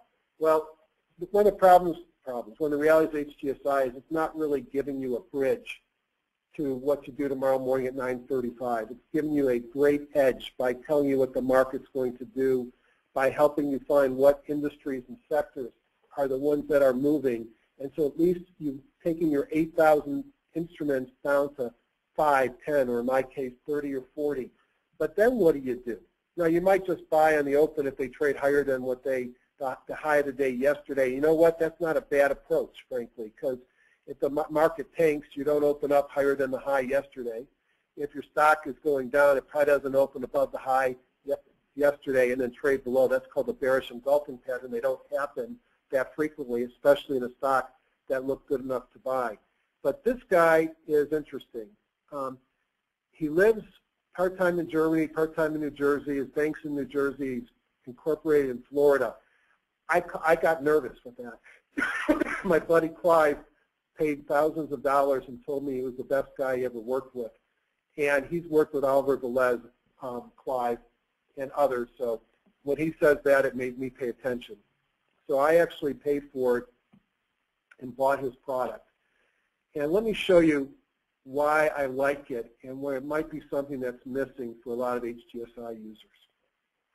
So the first thing is, what I understand, and Thomas is the proprietor from Thomas, is that he has created his own indicators and algorithms that are looking to buy and sell where the big money is going. And it's all about the institutions. That makes sense because we're the little guys and it's the big guys that are moving the stock. And he has built indicators that he believes, and I believe now after spending some time with him, that give him an edge up in the market. Not only does that, he actually paints on his charts fairly clear buy and sell signals. Now, I'm not going to go into the whole course and all that jazz, but I will tell you that I was a little skeptical in the beginning, and then the more time I spent with him, the more I believed it, and I think it's a valuable tool. And so let's just look at Apple and see what he's telling us, and then I'm going to look at some options opportunities. So he started seeing big money coming into Apple and came out with buys on Apple the last 2 days, Friday and Monday. Today is Tuesday. And what he does is he actually paints and said basically that I would want to buy Apple on Monday if it traded above 659, which was the high of the day on Friday. So based upon his system, he would have gotten long in Apple on Monday, and he would still be long. Now, one thing where Thomas and I don't totally see eye to eye on is he's a little shorter term than I am. I'm a swing trader, and he looks at his predicted amount of money he can take out on this trade in a very short period of time, and he calls it a spew of $3.27. I'm not going to play for $3.27, but you know, I use different ways to get out. He's taking out, sort of building his bank account by making withdrawals every couple of days based upon what the stock actually does. But what I really like about this is I can be sitting there all day long, scanning the market, looking for those stocks that are making a big move that I might want to go look at. So for example, was no shocker today that Lulu was all over his list. If you play my Sunday webinar, you're going to hear about how I wanted to get into Illumina, and I'm going to look at it, and since I said it on tape, I don't look like I'm a braggart and making things up. But first I'll look at Lulu. Let's put it into a chart. And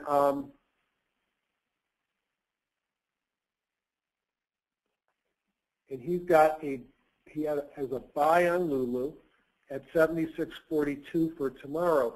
So for those that want that next step, you can take your watch list, and I'll show you how you can scan it during the day, or you can be scanning the market, and you're looking for signals. And again, he's looking at big volume coming into the stock, institutions buying the stock. He teaches you that this purple area is a zone of indecision, but we're coming out of that purple area with the buy signal. Now, if the market tanks tomorrow, you're never going to get above $76.42. But if the market trades up tomorrow and the stock goes the way of the market, you might get a buy. Now, when I did this 2 days ago, I looked at Illumina, I-L-M-N. And since I'm used to looking at Woody charts, let me take a look at it and why I liked Illumina. I talked about how this was a stock that Roche tried to buy in the past, and it got turned, and they basically turned them down. And if you look at a weekly charts,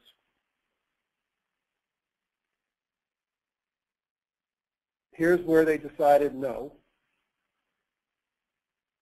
Or actually, it had come back up to here, and this week was Roche offered to buy the stock, traded up to the 50-day moving average, and it traded down when they said no. This is a 50-weekly moving average. So they said no. What perked my interest over the weekend was it's exactly what I like to see. So this is Tuesday, Monday, Friday. It's a stock that had pulled back to the 17-day moving average, had a big, tall green candle, mostly green on my momentum indicators. And then I looked down here and I saw, you can't tell because the last 2 days, but it was above the average volume. And I thought this is an interesting stock, sort of a wide saucer bottom, pull back to the 17-day moving average, volume came in and it was taking off. And so what I did is I went into this program and I basically looked at it. Let's see, let me get a little bit even more. And on Friday, it gave me a signal to buy if I traded above, is this a little, oh, it is. Let me make sure I've got everything right here. Got above 51.54. It has not gotten above that, but I put in some option orders, and I'm going to put in an option order right now since I'm still interested in this stock. And what I did is I went to trade. Now, and it's Illumina, and I'm interested in buying this. I think the stock, and I may just X this out later, but looking at my HGSI chart, I don't know where this is going to go. They actually came out today and it wasn't this high when I looked at it a couple of days ago. They came out today, Roche is interested in buying them again, and the stock took off. But when I looked at it on Friday, I had looked at buying some $50 calls if the stock opened up above $50.54. And it traded above it. It just didn't get to my dollar value on Monday. Actually, that's when I would have made the deal, and I did not get. I didn't get them because it didn't go above the amount that I had set for it. And of course, today it gapped up, and I'll never get it at that price again. But what I was able to do was to go into Thinkorswim or TD Ameritrade, and let me just pretend I'm going to buy some $55. I'm going to buy some $50 November calls tomorrow. So what I think is just awesome is if I hit this little gear, I can say I want to buy 10 Illumina 50 calls tomorrow. I'm going to pay up to $4 a call, but I'm only going to buy them if the stock trades above today's high. I'll never get that. So how about put 52? So I'm going here, mark at or above. Let's just say it closed at 51. All right. So if it gets above 51.50, I'd like to buy some of their $50 calls, and I'm willing to pay up to $40. Now I hit OK, confirm and send, and so what I just programmed in is to buy 10 calls at $4 limit if the trade's at or above 51.50, and it'll expire if I don't. And I mean, that's how I play this. I would look and find stocks using the scanner or the watch list. I'm going to show you the watch list in a second. So I can scan, and there's a number of built-in scans that I look at during the day, trying to find things that make sense. This magical price mover, not always a lot of stocks in it, but when there are, they're interesting stocks, no matching signals today. We had our web gems. I can go over to Market Watch, where I might be monitoring some of the stocks that either I own or I'm looking at, and I could go into the gear, and I'm going to create a new watch list. I'm going to call this watch list Web Gems. I am going to import the file, and I'm going to find my Web Gems that we just made. Well, it's not in Documents, it's in my desktop. Someday I'll remember to pay attention. And I'm going to find, all right, where did I put that thing? Here it is. So I'm going to import them and save. So here's that list we just put together. And I could see that was a good list because 4 of those stocks are showing that they're setting up for buys tomorrow at the open. So let's look at Cray. So let's go look at a chart. So we know it was a good-looking chart on HGSI. I've got a buy signal here, a lot of positive things down here, which I'm not going to explain what they are because they're all new to you. I got a buy signal clearly on the chart if it trades above 13.17. Well, my brain is fried, so I'm going to write down 13.17. And it's a stock I'm interested in from the regular chart and from here. I'm going to go into my trade. Oops, let me go back to my chart. I'm going to hit this, go to trade, and I'm going to look out at November options. It's $13.16, and he's taught me to look for delta 35s. So let's take a look here, January. So I might come in here and say, I might want to buy the 12.5s, or I might be interested in buying the 15s. And maybe what I want to do is take a flyer. And maybe I'm going to I want to buy a bunch of those calls here. So I'm going to now go into my little gear shift, and I'm going to say I'm going to buy 40 calls. Limit price, 80 cents. And now I'm going to put my information in here. Marked at or above. And what was that price he told me to buy or sell at? $13 and, see, I already forgot. 13 is, let me go back. I always, hold on a second. I want to make sure I do this right so I don't lose all my money. He said at 13.17. That's what I thought he said. So I'll go back into my trade button, open this back up, get my 40 calls, limit, order, mark, $13.17. So is this auto trading? No, but I'm going to go to sleep tonight. I'm going to get up. I got a plane at 5:30 in the morning. Have no idea what the market's going to do tomorrow, but I'm kind of interested in Cray, and it's going to buy it. 100 calls, 4,000 shares or 40 calls, $15 calls for January for 80 cents. If it trades above $13.17, my break even is $15.80.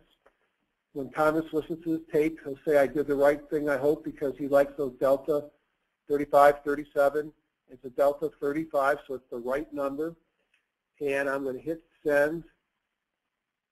And so I've got pending for tomorrow now 2 trades. Well, I must have screwed up on the aluminum. I'll go back and fix that. But I've got pending now a order to buy Cray. Today I did the same thing, and I bought some AZZ. I bought some cheap calls there, looking for some home runs. And then unfortunately I get things that don't fill, like my aluminas, because I never traded. It gapped right up through my limit on the option, so I didn't take the option. But I like this because it allows me to trade independent. So I have the scanner function that allows me to find stocks that are moving. I can put in any of my watch lists, and I have plenty of them. You saw how I imported web gems. I can put in public things like you could look at mining stocks. So I know they did bad today. Building, construction, general contracting. Select residential. My God, it's impossible to find. Well, that was not going to happen because I need to move the thing around to get there. But you can pick in lots of different things and take a look at an S&P 100. And now I'm scanning the entire S&P 100. I can do this rather quickly during the market, not too slowly after the market. What I'm looking for are stocks to change 0 and 1. And I've got this pretty much on a setting of swing trading, not day trading, but you can shorten the time frame quite a bit if you want. And then the S&P 100, Gilead, what a shocker. We talked about that one today. Look at this, and then I'm going to look at Apple on the trades, and I'm going to say goodnight. So Gilead was one that we liked on the regular charts, and I would have picked it up earlier today if I was doing this scan. And it tells me that if I'm interested in Gilead and to buy it tomorrow if it trades above 69.18, so I could go in and I could be setting my option or my stock orders based upon if the stock does this, then do that. If you don't have that same pattern with the gears in your Ameritrade, it's because you're registered as a TDA account, not a Thinkorswim account. So I want to finish with Apple. And we'll quickly look at the chart.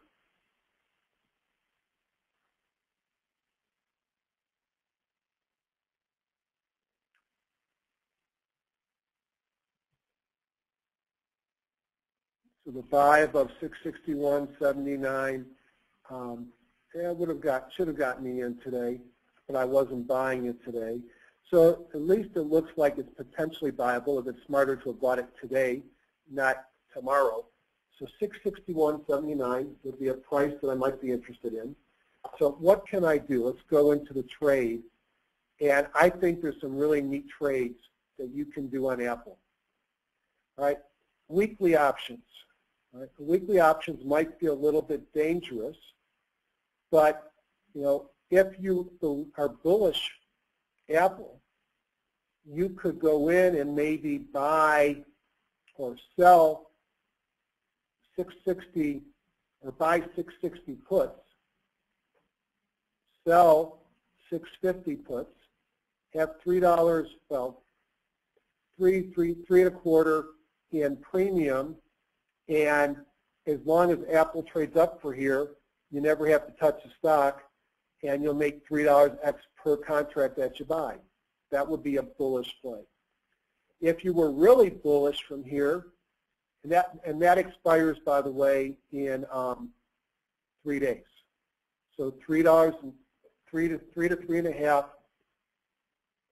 profits expiring in 3 days, and it's going to have a margin requirement because of the price of the stock. If you're a really big believer that Apple's going to go here, how would you like to buy some for $630 a share?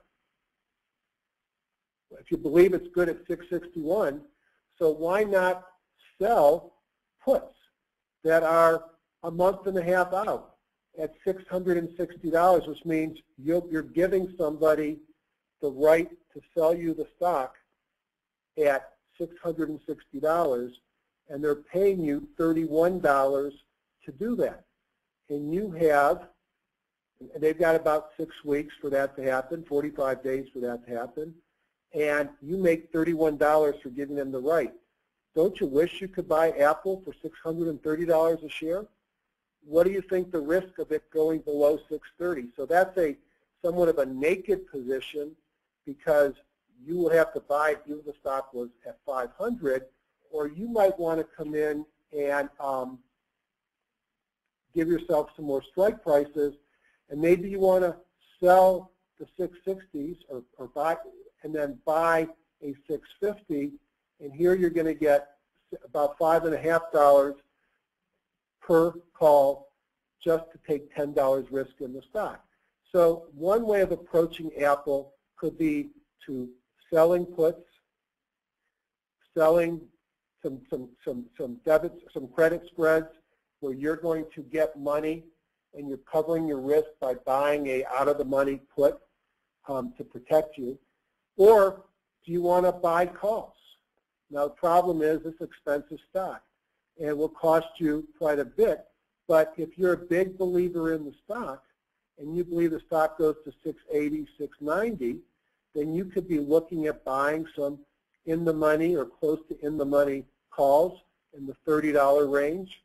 And then if it goes to 690 and you bought 665 calls, you make $25 a share. And you can sell the calls without buying the stock. Or you can, if you're very bullish, you can do some call spreads as well. So there's a number of things that you can do. You can buy, for example, the 660 call for $31.45. You can sell the 675 call for $24, and obviously the bid and the ask will vary. There's a little bit over a $7 profit that you're going to get there on the different calls. So you've got a credit of $7, and you potentially, actually, it's a debit of $7 rather, because you're paying $7, and you keep the 660 to 675 if the stock trades up. So you're putting in 7, you're taking out 15. So there are a number of things you can do that are not spending $660 a share, or you can just buy 5 or 10 shares and be happy with the return you get as well. So there are a lot of different things that you can do with Apple if you're long, and that to me is where options. I've talked about vertical spreads because what I like to do on a stock like this is to buy an in-the-money call and sell one that's out of the money, and I make the difference between those two strike prices if the stock goes up minus the premium difference. So in this case, it would be $31.45 versus, say, $24.10, so $6 or $7 that I get, that it costs me, and I make the upside between 660 and 675, the advantage of that call spread is if the stock drops, I lose my $7. I don't have to buy shares, and my margin requirements are very small compared to on the put side. So I'm interested in Apple, but I'm not going to go out and buy 1,000 shares. Ron Brown has joined us. Makes me nervous when he's on because he knows so much, and I've tried to learn from him. But he pointed out that one of the things that we're going to do at that meeting that I talked about in the beginning is look at these exercises and look at covered calls and spreads. And so that meeting, just to remind everybody, is coming up November 27th through 29th, and looking at how to handle some of these stocks. And there might be some interesting opportunities, and this will be my last comment because it's 2 hours, and I'm getting tired, and my dog is going to have an accident if I don't bail him out soon. But take a look at something like Priceline. And I'm not saying to buy Priceline because it's been kind of strange of late. Let's take a look at it at a Woody and Brown chart first. And this is another super expensive stock that has had a pretty big pullback. But it's setting up, there's a squeeze going on here. Look at all these moving averages that have come together. The stock's had a pullback from 770-ish down today to about 615. And when I see all these moving averages come together, I expect the stock is going to break one way or the other, and it's going to break hard. It trades at a multiple of 23, doesn't pay a dividend, has an amazing ROE of 51%, and it has a growth rate kind of where its multiple is, although perhaps slowing down, which could be worrisome. And when I go back into what I'm playing with now with my Never Lost Trading and Thinkorswim, and I look at Priceline, it's coming out of that purple range. It's not giving me a buy signal yet, but when it gives me a buy signal, I might get interested in this stock. And this is another one where if you come to the meeting in Palos Verdes, you will go home much smarter than I am right now, and I'll come home smarter as well, and looking at some different option strategies like with Apple where you might want to be either taking some credit spreads or other opportunities that will help you make money without the investment and some of the risk. On that note, I'm going to say goodbye. I also know that Chris White is going to show us how to incorporate some of the Connor strategies with a 2-period RSI pullback. Those who get the newsletter, and I didn't talk at all about this today because as far as I'm concerned, until it's talked about from the podium, it's not, I don't want to take any credit away from these guys that find these, but they did some really cool things in using the O-score as another way of maximizing a return on a list. So on that note, I thank you for attending. One last comment, and I promise to let you go, is I do, and you see the market's still kind of flat, like everybody else, I have a YouTube page, and some people said they couldn't find it. I upload both to the HGSI site, but I also have my own YouTube site, and it's under JAS Cancer Doc, JAS Cancer Doc. And so I put these webinars, I do webinars over the weekend. Sometimes I get a lot of views, sometimes it was a waste of my time. But I've had, people seem to enjoy them just like they love other people's webinars. So you might want to look on here from time to time and see if there's anything up there as well. And I thank everybody. Thanks, George and Debbie, for sponsoring this, and good night.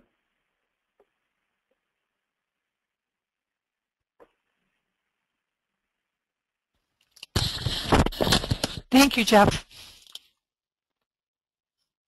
All right.